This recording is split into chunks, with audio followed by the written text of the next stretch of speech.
గోడ మీద ఉన్న 4 చేతుల నీడను చూసి బాలు వణుకుతూ స్వామిని ఇలా అడుగుతాడు.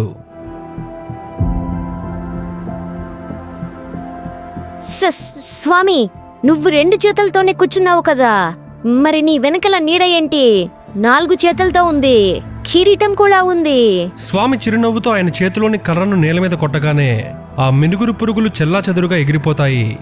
చీకటిలో వెలుతురు చేసే మాయలు ఇవి.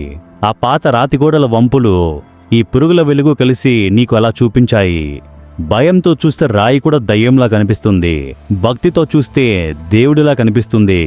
నీ మనసులో దేవుడున్నాడు కాబట్టే నీకు ఆ ఆకారం కనిపించింది బాలు. సరే, ఇక పడుకో, రేపు మనం చాలా దూరం నడవాలి. బాలు సగం నమ్మి సగం నమ్మక తల ఉప్పుతూ పడుకుంటాడు. కానీ స్వామి అంటే వాడికి గౌరవం మరింత పెరుగుతుంది.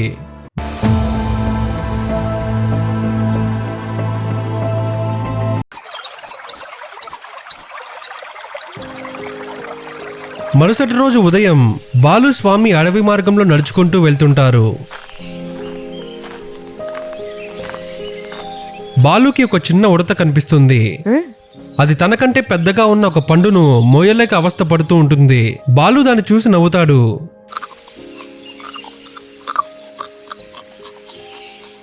స్వామి చూడు, అది ఎంత చిన్నగా ఉందో, అంతే పెద్ద పండు ఎలా మోస్తోంది, కింద పడిపోతుంది కదా. రూపం చిన్నదైనా గుండె ధైర్యం పెద్దది బాలు. ఈ ఉడతను చూస్తుంటే నాకు త్రేతాయుగంలో శ్రీరాముడికి సహాయం చేసిన ఉడత గుర్తొస్తోంది. రాముడికి ఉడత సహాయం చేయడం ఏంటి స్వామి? సీతమ్మ తల్లిని తీసుకురావడానికి రాముడు సముద్రం మీద వంతె కడుతున్నప్పుడు వానర సైన్యం పెద్ద పెద్ద రాళ్లు వేస్తుంటే ఒక చిన్న ఉడత ఇసుకలో దొర్లి వచ్చి ఆ ఇసుకను సముద్రంలో రాలుస్తూ తన వంతు సహాయం చేసింది. రాముడు ఆ ఉడత భక్తికి ముచ్చటపడి తన వీపు మీద 3 వేళ్లతో నిమిరాడు. అది చేసిన చిన్న సాయం రాముడి గుండెల్లో శాశ్వతంగా నిలిచిపోయింది. స్వామి, రాముడు అంత పెద్ద దేవుడు కదా, ఆయన తలుచుకుంటే క్షణంలో రావణుణ్ణి చంపేయచ్చు కదా. ఎందుకు అంత కష్టపడి అడవుల్లో నడిచి ఆ తర్వాత సీతమ్మ కోసం అంత బాధపడ్డాడు? అదే రామయ్య తత్వం బాలు. దేవుడైనా సరే ఒక కొడుకుగా తండ్రి మాట నిలబెట్టాడు, ఒక అన్నగా తమ్ములని ప్రేమించాడు, ఒక భర్తగా భార్య కోసం సముద్రాలే దాటాడు. కుటుంబం అనేది దేవుడికైనా మనిషికైనా ఎంత ముఖ్యమో చూపించడానికే రాముడు మనిషిగా పుట్టాడు.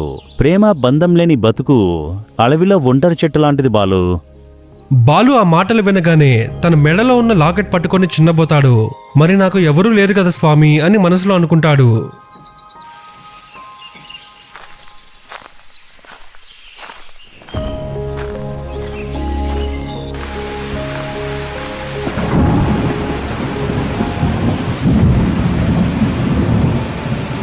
భారీ వర్షంలో బాలు స్వామి గుడిలో ఉంటారు. అప్పుడే 3 దొంగలు ఒక పెద్ద బ్యాగ్తో గుడిలోకి వస్తారు.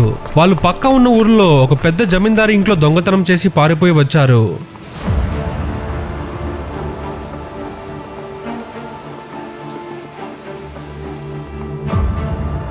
వాళ్ళు బాలును చూసి భయపెట్టి కొట్టడానికి వస్తారు. అన్నా, నన్నేం చేయకండి, వదిలేయండి అన్నా ప్లీజ్. అప్పుడు స్వామి ప్రశాంతంగా లేచి నిలబడతాడు. సరిగ్గా దొంగలు బాలుని కొట్టబోయే క్షణంలో గుడి పక్కనే ఉన్న ఒక పెద్ద రావి చెట్టు మీద వాళ్లకు 2 అడుగుల దూరంలో అత్యంత భయంకరమైన శబ్దంతో ఒక భారీ పిడుగు పడుతుంది. ఆ శబ్దానికి వెలుగుకి దొంగలు చెవులు పగిలిపోయేలా అరుస్తూ కళ్ళు బైర్లు గమ్మి భయంతో వణికిపోతారు. దేవుడే కొడుతున్నారా అని అరుస్తూ తాము తెచ్చిన దొంగతనం బ్యాగ్ని అక్కడే వదిలేసి ప్రాణభయంతో పారిపోతారు. బాలు నెమ్మదిగా వెళ్ళి దొంగలు వదిలేసిన ఆ బ్యాగ్ తెరుస్తాడు. అందులో నగలు, డబ్బుతో పాటు ఒక పాత లెదర్ ఫైల్ ఉంటుంది. అది దొంగలు ఏ జమీందారి ఇంట్లో దొంగతనం చేశారో అది వాళ్ళదే. బాలు ఆ ఫైల్ తెరుస్తాడు. అందులో ఒక పాత మిస్సింగ్ పోస్టర్ మరియు ఒక పేపర్ కటింగ్ ఉంటుంది. ఆ పోస్టర్లో కింద పెద్ద అక్షరాలతో ఇలా రాసి ఉంటుంది: తప్పిపోయిన మా వారసుడి ఆచూకీ తెలిపిన వారికి 50 లక్షల బహుమతి, ఇట్లు రుద్రప్రతాప్ తాతయ్య అని రాసి ఉంటుంది. బాలు కళ్ళల్లో నీళ్లు తిరుగుతాయి. వణుకుతున్న చేతులతో ఆ పేపర్ పట్టుకొని స్వామి వైపు చూస్తాడు. బాలు ఆ ఫోటోని గుండెకు హత్తుకొని ఏడుస్తుంటాడు. అనాథ అనుకున్న బాలు కోసం ఇన్నాళ్ళుగా వెతుకుతున్న ఆ రుద్రప్రతాప్ ఎవరు?